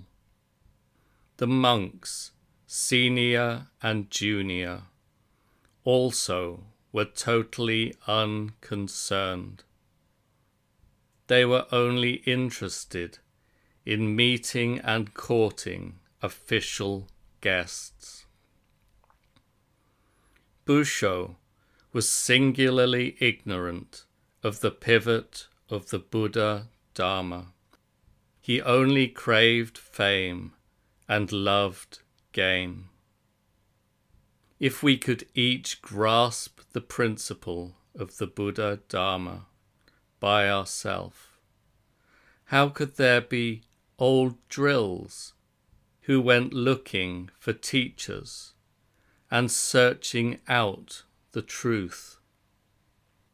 Truly, Ko-Busho never experienced Zazen at all. Old veterans in all directions today, who have no will to the truth, are solely the offspring of Ko-Busho. How can the Buddha Dharma exist in their hands? It is so regrettable, so very regrettable. When he spoke like this, Busho's children and grandchildren would often be listening, but they did not resent him. Again, Master Tendo said, "Practicing Zazen is the dropping off of body and mind. We need not burn incense, do prostrations, recite the Buddha's name, confess, or read sutras. When we are just sitting, we have attainment from the beginning."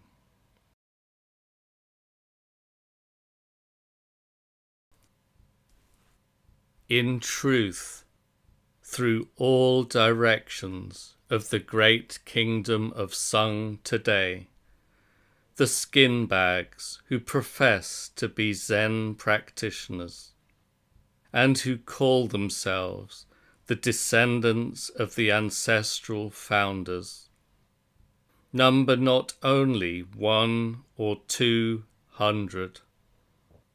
They are as numerous as rice, flax, bamboos, and reeds.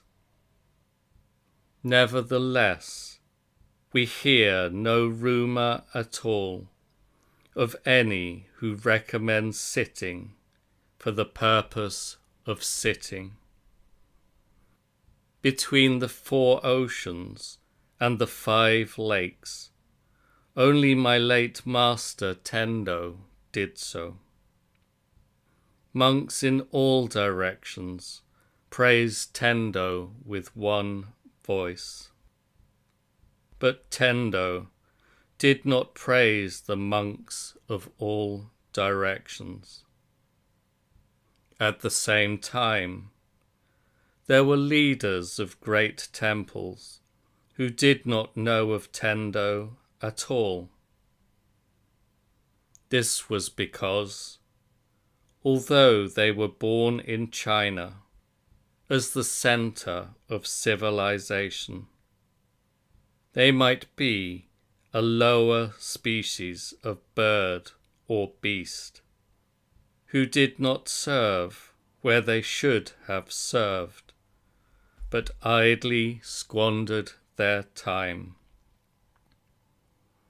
It is pitiful that people who never knew Tendo mistook the clamor of outlandish preaching and confused assertions for the traditional customs of the Buddhist patriarchs. My late master would usually say in his informal preaching, "From the age of 19, I widely visited monasteries in all directions, but there was no master who could teach people. Since the age of 19, I have not passed a single day or a single night without flattening the round cushion. Before the time when I took residence as master of a temple, I did not converse with the people of villages, because time is too precious. At places where I hung my travelling staff, I never entered or saw inside a hut or dormitory. How much less could I expend effort on outings and jaunts among the mountains and waters? Besides sitting in zazen in the cloud hall and the common areas, I would sit zazen at quiet and convenient places, alone to an upper floor, or in search of some secluded spot. I always carried a round cushion inside my sleeve, and sometimes I would even sit in zazen at the base of a crag. I always felt I would like to sit through the diamond seat. That was the end which I hoped to gain. There were times when the flesh of my buttocks swelled up and burst. At these times, I liked zazen all the more. This year, I am 65. My bones are old, and my brain is dull. I do not understand zazen. Even so, out of compassion for my brothers in the 10 directions, I have become abbot of this temple, so as to counsel those who come from all quarters, and to transmit the truth to the monks of the assembly. How can the Buddha Dharma exist in the orders of the old veterans in all directions? So I preach like this, informal preaching in the Dharma hall, and I preach like this in my informal preaching. Further, he would not accept gifts of personal salutation from the monks who came from all directions. Minister Cho was of the ancestral line of the sacred sovereign of the Kagyo era. He was a general of the Minshu army and the district envoy for promotion of agriculture. When he invited my late master to come to the capital of the district and to ascend the seat of formal preaching, he presented a donation of 10,000 pieces of silver. After my late master had finished his formal preaching, he thanked the minister and said, "As is the custom, I have left my temple and ascended the seat of formal preaching. I have proclaimed the right Dharma eye treasury and the fine mind of Nirvana, in order respectfully to offer happiness to your late father in the realm of the departed. But I would not dare to accept this silver. Monks have no need for this kind of thing. With thousands and tens of thousands of thanks for your generosity, I will humbly return the silver as it formerly was." The minister said, "Master, this humble officer is fortunate to be the relative of His Majesty the Emperor, so I am honored wherever I go, and I have riches in veritable abundance.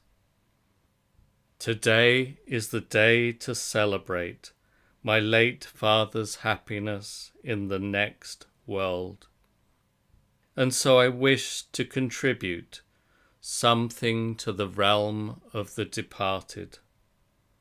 Master, why will you not accept?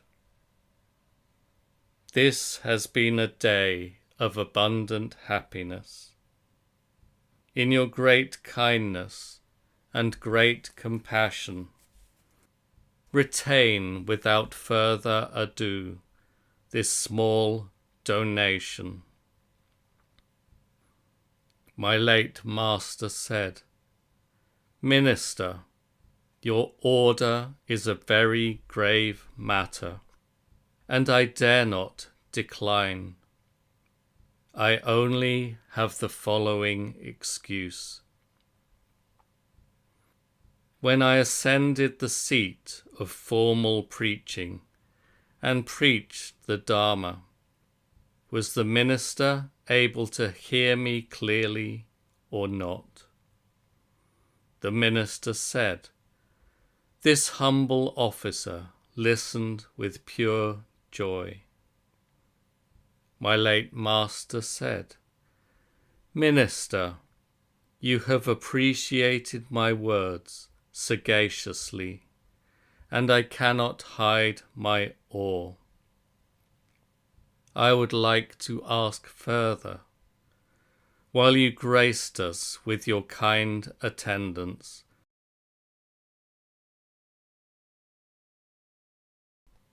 conferring great happiness, and this mountain monk was upon the lecture seat, what Dharma was I able to preach? Try to express it yourself. If you are able to express it, I shall respectfully accept the 10,000 pieces of silver." Teikyo rose and said to my late master, "With respect, Master, this morning your Dharma presence, your movement and stillness were full of health and happiness." My late master said, "That is only the state that I manifested. What state did you get by listening?" The minister faltered. My late master said, "The happiness of the departed has been roundly realized. Let us leave the contribution to the decision of your late father himself." So saying, the master took his leave, and Teikyo said, "I do not resent your not accepting the gift. I am very glad to have met you." With these words, he saw my late master off. Many monks and lay people, east and west of the Setsu River, praised this event, which was recorded in the diary of the attendant monk Hei. Attendant monk Hei said, "This old master is a person whose like cannot be found. How could he be easily met anywhere else?" Is there any among people in all directions who would not have accepted the 10,000 pieces of silver? A person of old said, "When we see gold, silver, pearls, and jewels, we should see them as filth and soil. Even if we see them as gold and silver, it is the traditional custom of monks not to accept them." In my late master, this observance was present. In other people, this observance was absent. My late master always used to say, "There has not been a counselor like me for 300 years. You must all painstakingly strive in pursuit of the truth." In the order of my late master, there was a certain Dosho, a man from the Menshu district of the western province of Shoku, who belonged to the Taoist tradition. He was in our group of 5 companions who together made the following vow. In our lifetimes, we shall grasp the great truth of the Buddhist patriarchs, or else we shall never return to our home country. My late master was especially delighted at this, and he let them walk and practice the truth as one with the monks. When arranging them in order, however, he positioned them below the bhikshunis, an excellent example, rare through the ages. In another case, a monk from Fukushu, whose name was Zenyo, made the following vow. Zenyo shall never in this life travel one step towards the south, but shall solely partake in the Buddhist patriarch's great truth. There were many such characters in the order of my late master. I saw them with my own eyes. Though absent from the orders of other masters, this was the conduct and observance of the true order of monks in the great kingdom of Song. It is sad that this attitude of mind is absent among us Japanese. We are like this even in an age when we can meet the Buddha Dharma, in an age when we could not meet the Buddha Dharma. Our bodies and minds would be beyond even shame. Let us consider quietly. A lifetime is not so long, and yet, if we are able to speak the words of a Buddhist patriarch, even if 3 and 3 words, or 2 and 2, we will have expressed the state of truth of the Buddhist patriarchs themselves. Why? Because the Buddhist patriarchs are the oneness of body and mind. And so the one word, or the two words, will be totally the warm body and mind of a Buddhist patriarch. That body and mind comes to us and expresses the truth as our own body and mind. At just the moment of speaking, the state of expressing the truth comes and expresses our own body and mind.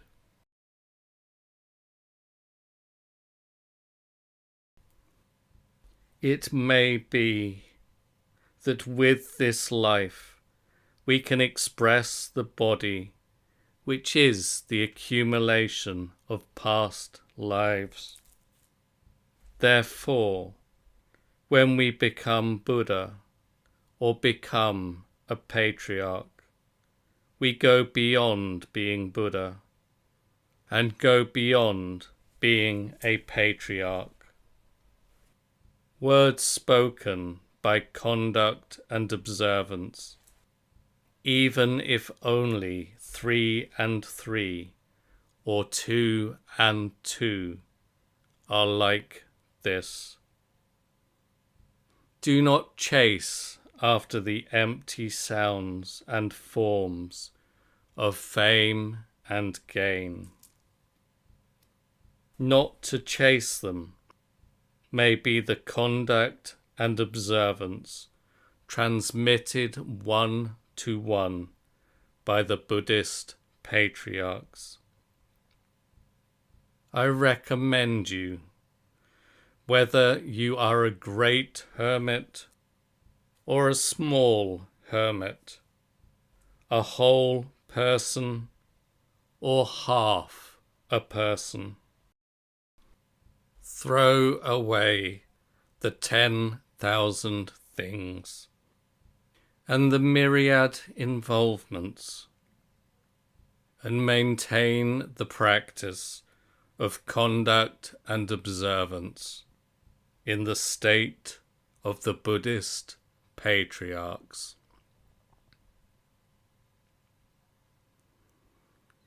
Written at Kanon Dori Kosho Horinji Temple on the 5th day of the 4th lunar month in the 3rd year of Ninji.